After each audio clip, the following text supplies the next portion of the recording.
Good night, the audience. This will be a very short video with a message to the Palestinians with regards to the war in the Gaza war, the war in Israel. After the message, we will conduct a microscopic review of 5 slides. One slide is from the big container, the largest container, but the metal, what I call the metal aquarium. About a week or 2 weeks ago, we've added the sodium bicarbonate. I think 1 week. So maybe we'll see like different results from what we've seen in the last reviews. Even though it should be said that the reviews of this container is they are consistently pretty good. I mean, we see a huge amount of very large neros and very healthy. And it's a huge container, like 7 liters, so there should be many trillions of neros over there. This is like, I mean, the backbone of the military, as they say. But we've seen some kind of, like, I mean, the fatigue with regards to, we've seen also, like, I mean, signs of fatigue in the last video, so maybe it will be better now. Besides that, we should examine 2 slides that were taken from the metal electrolysis chamber. Oh, there is like a big magnet, and as I said, and mostly like a deep layer of wax and clay and soil, and on top of it there was fresh pea. That's where the electrolysis of yesterday was conducted throughout 12 hours or something like that. And we should also review 2 slides that are, I mean, the red ones that you see there. They are relatively. This is I mean, new in the context of the last months. Like, I mean, of the reviews that I've conducted during the last months. It's a new thing, but in the past actually it was much more common. So they were taken from this red. See the red?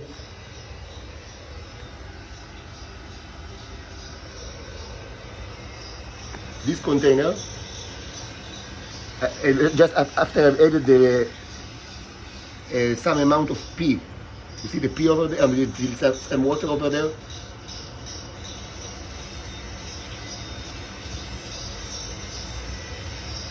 So I've added some pea. This is a container that is based on paint oil, red paint oil. It's not so.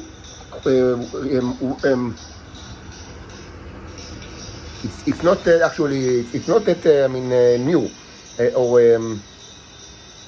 kind of like, I mean, you know, extraordinary with regard to the totality of the research. You can see in earlier videos from March, there was actually quite a bit of experiments with paint oil, and you've seen tremendous things actually that were done in mixtures that contain paint oil, including in containers that were never connected to electrolysis or to any other sort of energy. They just contained just a semen sample or pea sample, even small ones. So I mean, with tremendously less amount of neros that I mean we are now used to, because it was before I knew how to make the multiply using all sorts of ways. And even without electrolysis, they created amazing stuff. Like even non-microscopic sculptures that I don't know. It should be somewhere in my mother's apartment, but I don't know where. I hope she didn't throw it away, these containers. So actually, it's not. It's something interesting. And this one is one of the only containers, the red one, that is not airtight. Because at some point, maybe 2 months ago, I switched to only airtight containers because I wanted to reduce, pollution in this very small room. But this is not airtight actually. So there was a supply of air all the time. So it's going to be very interesting. Most probably, we should see huge life forms. I haven't checked it in the last couple of months, so I don't know for certain, but with all probability, we should see huge life forms because there was ample oxygen, and the oil is a great material for the neros to preserve inside of it. So and the symbols with it are related to life. So there are lots of symbols, but maybe we'll review the symbols later. For now, I want to, concentrate less on the symbology, but you can find everything, like, you can find a lot of information like in previous videos. So we should most probably will see amazing life forms, and according to the results, I will decide if I want to to do the next electrolysis experiment with this container, or maybe with a kind of like a new mixture from maybe several containers that we discussed recently. Let's take a look at it, over the slides, and we should decide what we want to do. As you remember, the next experiment should be dedicated to creation and increasing the size of life forms. But before we do all that, a message to the Palestinians. It doesn't matter for our context if you think of me as the Son of God, a prophet, or an ambassador of a very advanced alien civilization. In our context, you should know that the truth is that I have divine inspiration. There is a God, Allah, Elohim. He created the world, and He chooses prophets, and the prophet doesn't have to be of a certain biology. The phenomenon of life is a huge one.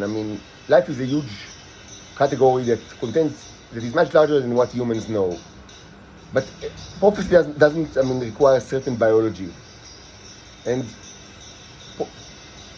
to my understanding, according to my analysis, and I speak about it quite a bit, I spoke about it already and wrote about it,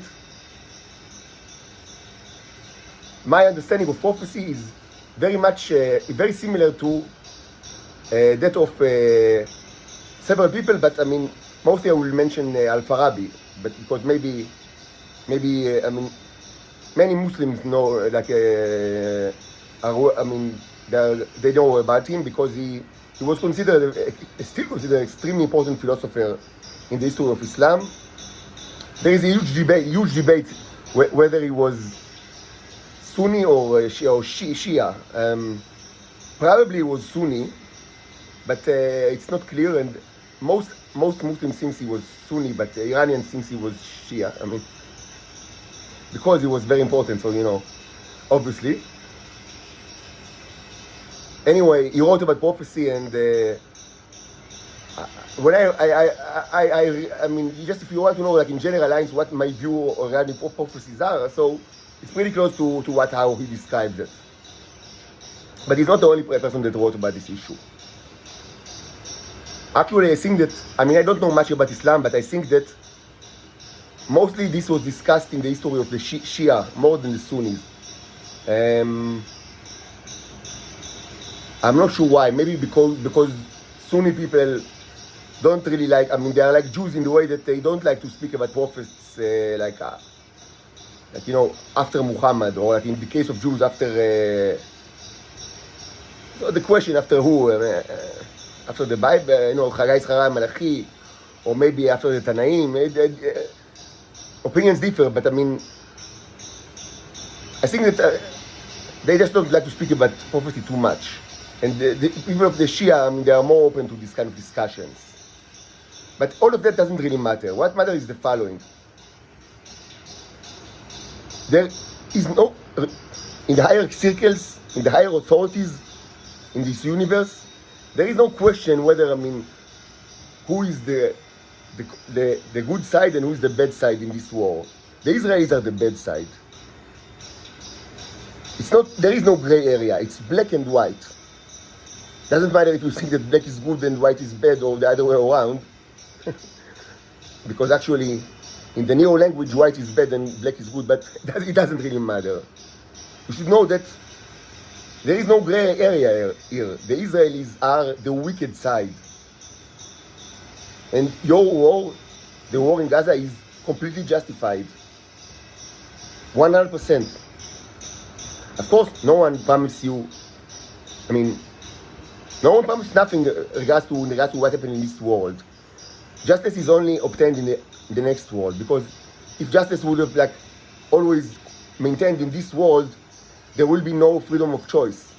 People would have been just robots, because I mean, if they just choose like any bad choice would have corrected immediately by divine punishment. So people would have been puppets, not like not like independent agencies. So justice is only received in the next world, but there is no question of who's the bad side and who's the good side. The Israelis are the bad side. They are wicked people. They are wicked and evil people, and your war and your aggressive actions against Israel are 100% justified. 100% justified. So this is my message. Now I will maybe eat something, take a shower, and then we'll conduct a microscopic review, and then some more electrolysis, and we'll decide how to continue.